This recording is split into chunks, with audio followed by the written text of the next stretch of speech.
Today guys, pag-uusapan natin is one of the 3 comeback phones na meron yung Honor na nirelease nila dito sa Philippines kamakailan lang.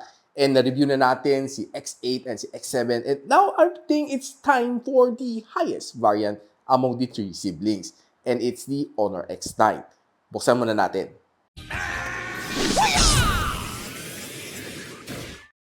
So hi guys, ako pala si Richmond ng Gadget Sidekick and welcome back to my channel, and this is the Honor X9. Pagdating sa kanyang box, I can say almost magkakamukha lang si X7, X8, and si X9. And I have here is the 8 gigs of RAM and 128 gigs of storage, and this is the titanium silver color. So opening the box, I can say na, well, the packaging looks quite similar to that of Huawei, like sinasabi ko sa aking mga ibang videos for the X7 and X8. And pansin ko kanyang camera module is something like the Mate 40 Pro, the Huawei. So I think it will take some time for them to fully step away from the shadows of Huawei. And what's nice about this titanium silver color is pag tinamaan ng ilaw, it looks more rainbowish. Tabi muna natin. Let's get the other things. So inside we have the SIM ejector pin. We also have a user guide. And ang kanyang jelly case na, well, looks like a clear case na pag nilagay natin dito sa likod niya, it's quite much of a thin case na okay sa kanya. Clear na clear, transparent na transparent, and it nag-glow pa rin ang kanyang design na original. Pretty nice. And further inside, we also have the charging cable and a Honor supercharged na charging brick here which can support up to 66 watts na fast charging. And wala na. Quick phone tour muna tayo. So, kita natin dito sa ilalim, there's, of course, the loudspeaker, Type-C port, ang kanyang microphone in, and of course, ang kanyang SIM tray. So, pag nilabas natin ang SIM tray, there's only 2 4G SIM na kaya niya i-support. Walang micro SD slot. Sa kabilang side, it's pretty clean. Sa kabilang side, you have your volume rocker and, of course, your power button / fingerprint scanner. Sa ibabaw, nandiyan ang kanyang noise cancelling mic, and kakaiba lang ang design ng kanyang speaker grill para sa inyong tenga. Now, itong phone na ito is being powered by Magic UI version 4.2 running inside the Android version 11. This could have been the Android 12 but probably just wait for future updates para maging version 12 na siya. And ang processor ng phone na ito is the same across all 3 devices. X7, X8, X9 is using the Qualcomm Snapdragon 680. Probably for me, it could have been a little bit better, maybe using the Qualcomm Snapdragon 695 that to a little bit differentiate it among the 3 siblings. But of course, the 680 is still a good choice. And this one also having a 8 gigs of RAM and meron siyang 2 gigs of RAM na extended. So giving you a little bit more extra kick pagdating sa gaming and multitasking para smoother ang iyong experience. And this one was able to score the highest among the 3 sa tatlong magkakapatid, no? And it has a 255,000 points. Nagkakatalo lang sila by a few thousand. And this is the breakdown of the scores. Wildlife, halos partida lang kanyang score. Pati sa Geekbench, hindi rin nagkakalayo ang kanilang score. Itong phone na ito is having a 4,800 mAh of battery. And it can support up to 66 watts na fast charging using the Honor supercharged na charging brick. And from 10% to 100, kaya natin magtapos in just 45 minutes ng charging time.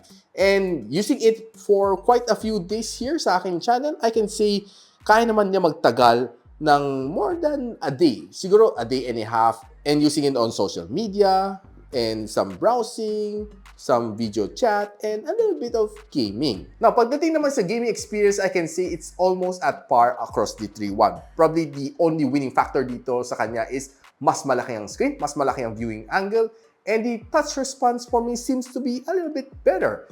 I'm not quite sure. Maybe just feeling ko na mas premium siya, kaya medyo mas mabilis kunti ang kanyang touch response. But overall, wala naman na-feel na problem pagdating sa touch niya, no? And playing games like ML, PUBG, CODM, okay. But Genshin Impact, medyo kailangan mo i-lower down kunti ang kanyang graphical settings para medyo mas ma-enjoy mo ng konti.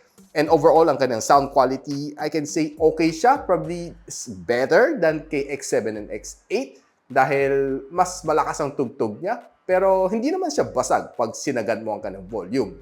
And probably if hindi ka na contento sa kanyang sound quality, you can always use your Bluetooth TWS to make it more enjoyable. Ang kanyang display is the biggest among the 3 siblings. 6.81-inch na IPS LCD, 90Hz ang kanyang screen refresh rate, and 90% ang kanyang screen-to-body ratio. It's the best among the three dahil ang nipis ang kanyang bezel sa side, maliit ang kanyang punch hole, and of course, pati ang kanyang chin is also small, giving you the best viewing angle possible across the three siblings. The only thing na hindi ko nagustuhan dito sa kanya is level 3 ang kanyang wide security level, meaning, well, hindi ka makakanood ng HD pagdating sa Netflix and some other online streaming apps na paborito ninyo. But watching YouTube dito sa phone na ito, I was able to enjoy dahil sa tatlo magkakapatid, siya ang pinakamalaki ang kanyang screen. And feel ko na medyo mas premium konti ang kanyang LCD panel. Probably, maybe just at the back of my mind. Pero pag tinitingnan ko, pinagtabi ko sila tatlo,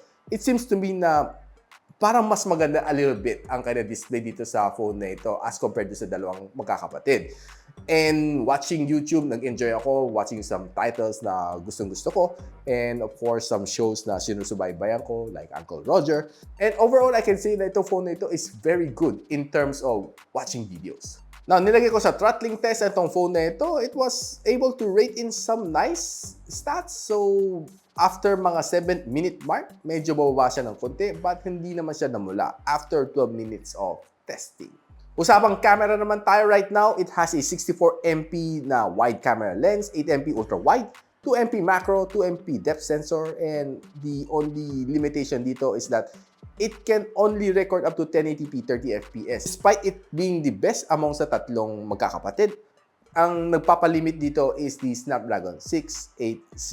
And ang kanyang front camera is a 16MP selfie shooter, as well as it can also record up to 1080p 30fps. Pagdating sa camera experience, I can say the rear camera gives me a lot of better shots as compared to sa dalawang kapatid niya, giving me more punchier colors, more punchier photos, and more sharper photos on the outdoors.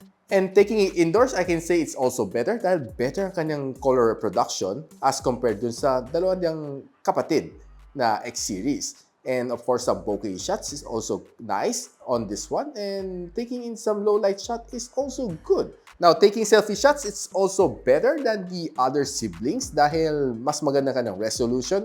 And pagdating naman sa indoor, it's also giving me some better shots as compared to the other two. Now, what can I say about the Honor X9? Well, basically for me, ang ganda ng kanyang screen. It's a little bit better compared to the other two siblings. You have a better camera.